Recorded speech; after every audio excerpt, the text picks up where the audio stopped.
ഇസ്രയേലിന്റെ അജയ്യമായിട്ടുള്ള പ്രതിരോധ കവചമെന്ന് പാശ്ചാത്യ ലോകം അഹങ്കാരത്തോടെ വിശേഷിപ്പിക്കുന്ന അയൺ ഡോമിനെയും ഡേവിഡ് സ്ലിങ്ങിനെയും നിഷ്പ്രഭമാക്കി തുളച്ചു കയറാൻ ശേഷിയുള്ളൊരു ടണ്ണിലധികം ഭാരമുള്ള മരണദൂതമായിട്ട് ഇറാനിയൻ മിസൈലുകൾ ആകാശത്ത് വിനാശത്തിന്റെ വിസ്മയം തീർക്കാൻ തയ്യാറെടുത്തു കഴിഞ്ഞു.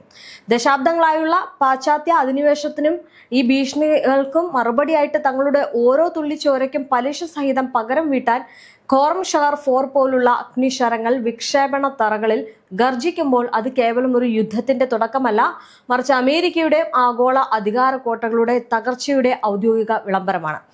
ഈ പശ്ചിമേഷ്യയിൽ സംഘർഷ രംഗത്ത് പുതിയൊരു അധ്യായം കുറിച്ചുകൊണ്ട് ഇറാൻ തങ്ങളുടെ സൈനിക തന്ത്രത്തിൽ വിപ്ലവകരമായിട്ടുള്ള മാറ്റമാണ് ഇപ്പോൾ കൊണ്ടുവന്നിരിക്കുന്നത്.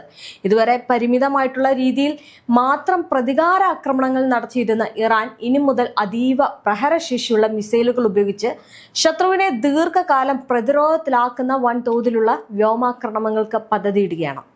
പശ്ചിമേഷ്യയിൽ സംഘർഷം കൂടുതൽ രൂക്ഷമാകുന്ന സാഹചര്യത്തിൽ ഇസ്രയേലിന്റെ സൈനിക ആശയവിനിമയ സംവിധാനങ്ങളെ ലക്ഷ്യമിട്ട് ഇറാൻ നടത്തിയതായി പറയപ്പെടുന്ന ഒരു ആക്രമണം വീണ്ടും ശ്രദ്ധാകേന്ദ്രമായിട്ട് ഇതിനിടയിൽ തന്നെ മാറുകയാണ്. കാരണം വലിയ രീതിയിലുള്ള ആക്രമണങ്ങളാണ്. അതായത് നേരത്തെയൊക്കെ ഒരു പരിധി വരെ ഇറാൻ നോക്കിയിരുന്നെങ്കിൽ ഇനി അങ്ങനെ ഒന്നുമില്ല. അവരുടെ പക്കലോ ഏതൊക്കെ ആയുധങ്ങളുണ്ടോ, ഏതൊക്കെ മിസൈലുകളുണ്ടോ അതൊക്കെ വെച്ചിട്ട് തകർക്കുക എന്നൊരൊറ്റ ലക്ഷ്യം മാത്രമേ ഇറാൻ ഇപ്പോൾ ഉള്ളൂ.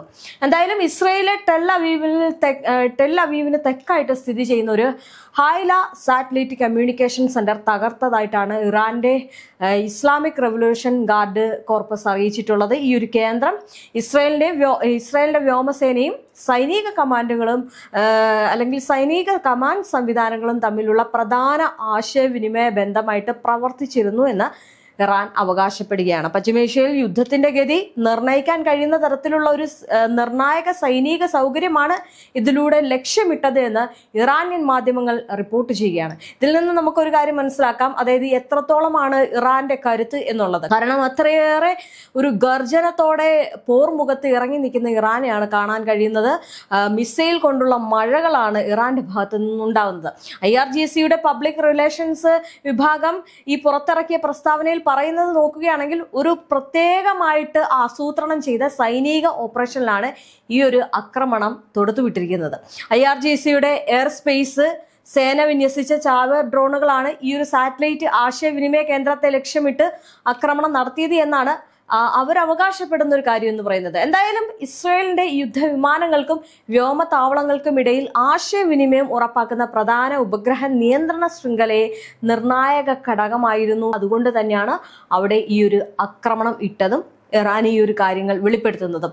ഇറാന്റെ ലക്ഷ്യം അമേരിക്ക മാത്രമല്ല, ഈ പറയുന്ന ഇസ്രയേലും കൂടിയുണ്ട്. കാരണം ഇസ്രയേലിനെ അമേരിക്ക പണ്ട് തൊട്ടേ നോക്കി വെച്ചിരിക്കുന്ന നോട്ടപ്പുള്ളികൾ എന്ന് പറയുന്നത് പോലെയാണ്. ഇപ്പം ആക്രമണം തുടങ്ങിയപ്പോൾ അത് ഏറ്റവും കൂടുതൽ ഒരു അടുത്ത ഘട്ടത്തിലേക്ക് കൊണ്ടുപോകുന്നതും ഈ പറയുന്ന ഇറാൻ തന്നെയാണ്. എന്തായാലും അതിനാൽ തന്നെ ഈ ഒരു കേന്ദ്രം തകർത്തത് ഇസ്രായേലിന്റെ സൈനിക പ്രവർത്തനങ്ങളെ നേരിട്ട് ബാധിക്കുന്ന ഒരു തന്ത്രപ്രധാന നീക്കമെന്നാണ് വിലയിരുത്തപ്പെടുന്നത്. ഈ ഒരു സംഭവത്തിന്റെ പശ്ചാത്തലം നോക്കുകയാണെങ്കിൽ ഫെബ്രുവരി 28 ശേഷം ആരംഭിച്ച വലിയ സംഘർഷത്തിലേക്കാണ് നീളുന്നത്. ഒരു പ്രാദേശിക യുദ്ധം എന്ന് ആരും കരുതിയില്ല. മാത്രമല്ല എല്ലാവരും കരുതിയത് ഒരു 2-3 ദിവസത്തിനുള്ളിൽ എല്ലാം തീരും.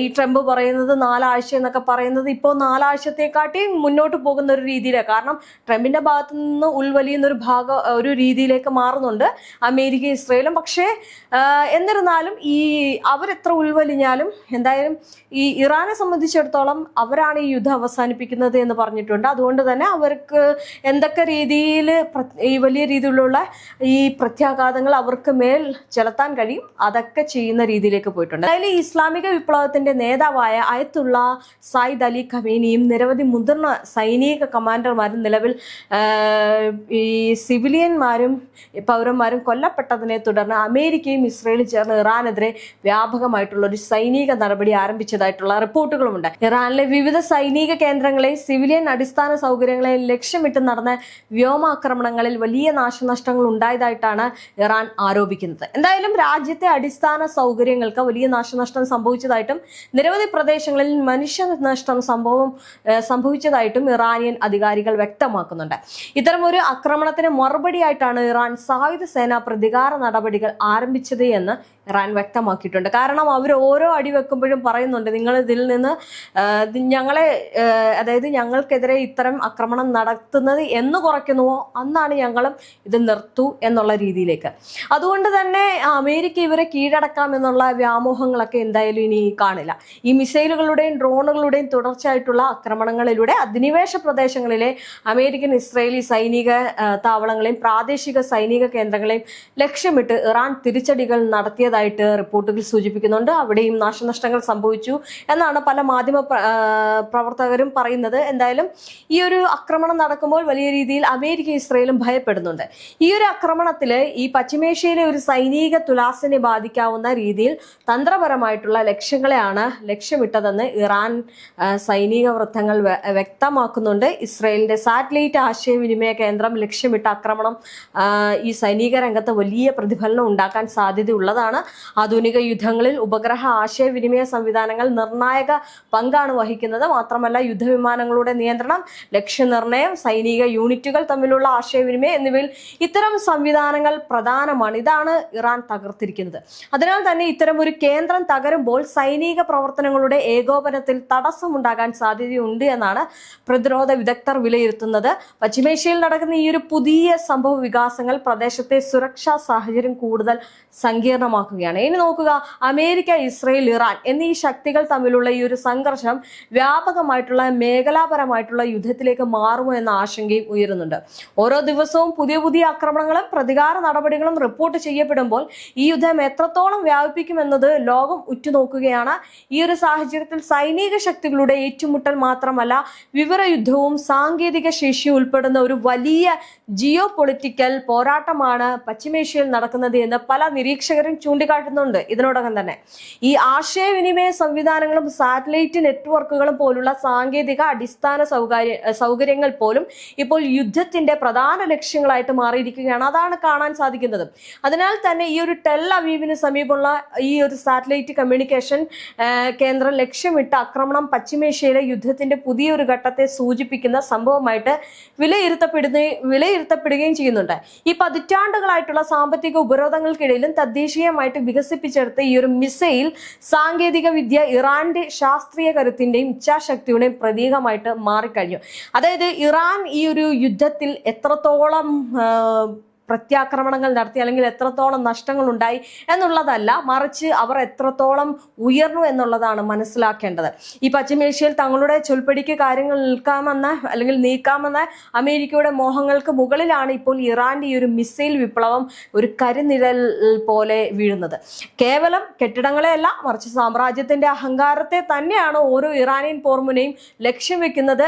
ഈ കളി മാറി തുടങ്ങിയിരിക്കുന്നു എന്ന് വേണം പറയാൻ. ഇനി പശ്ചിമേഷ്യയുടെ വിധി നിർണ്ണയിക്കുന്നത് അമേരിക്കയിലെ ഉത്തരവുകളല്ല, മറിച്ച് ഇറാനിലെ മിസൈൽ ബങ്കറുകളിൽ നിന്നുള്ള പോരാളികളുടെ ചടുലമായിട്ടുള്ള നീക്കങ്ങളുമായിരിക്കും. ഈ യുദ്ധത്തിന്റെ കുന്തമുനയായി മാറുന്നത് ഖോറം ഷഹർ 4 പോലുള്ള അത്യാധുനിക ബാലിസ്റ്റിക് മിസൈലുകളാണ്. 1 ടണ്ണിലധികം ഭാരമുള്ള വിനാശകാരിയായിട്ടുള്ള പോർമുനകൾ വഹിക്കാനുള്ള ശേഷിയും ഇടത്തരം ദൂരപരിധിയും ഈ മിസൈലുകളെ സംബന്ധിച്ചുണ്ട്. ഇത് ലോകത്തിലെ തന്നെ ഏറ്റവും അപകടകാരികളായിട്ടുള്ള ഒരു ആയുധങ്ങളുടെ പട്ടികയിൽ പെടുന്ന കാര്യങ്ങളാണ്. അമേരിക്കയിലിരുന്ന് ഈ ഡൊണാൾഡ് ട്രംപ് മുഴക്കുന്ന അന്ത്യശാസനകൾക്ക് പോലും സാമ്പത്തിക ഉപരോധങ്ങൾക്കും ഇറാൻ നൽകുന്ന കൃത്യമായിട്ടുള്ള മറുപടിയാണ് ഈ മിസൈലുകളുടെ പ്രഹരശേഷി എന്ന് പറയുന്നത്. അതായത് അയൺ ഡോമിനെയൊക്കെ തുളച്ചു കയറി അതിനെ നിർവീര്യമാക്കാൻ കഴിവുള്ള തരത്തിലുള്ള മിസൈലുകളാണ് ഇറാന്റെ പക്കലിരിക്കുന്നത്. ഈ പശ്ചിമേഷ്യയിൽ ആധിപത്യം ഉറപ്പിക്കാമെന്ന അമേരിക്കയുടെയും ഇസ്രയേലിന്റെയും വ്യാമോഹങ്ങൾക്ക് മുകളിലാണ് ഇപ്പോൾ ഈ ഇരുളടഞ്ഞ മരണമേഘങ്ങൾ പടരുന്നത്. ഈ ഇറാൻ നടത്താൻ പോകുന്ന ഈ ഒരു വൻ തിരിച്ചടി വെറും ഒരു സൈനിക നീക്കമല്ല, മറിച്ച് ദശാബ്ദങ്ങളായിട്ടുള്ള അടിമത്തത്തിന് അന്ത്യം കുറിക്കാനുള്ള നീതിക്ക് വേണ്ടിയുള്ള ഒരു വിശുദ്ധ പോരാട്ടം കൂടിയാണ്.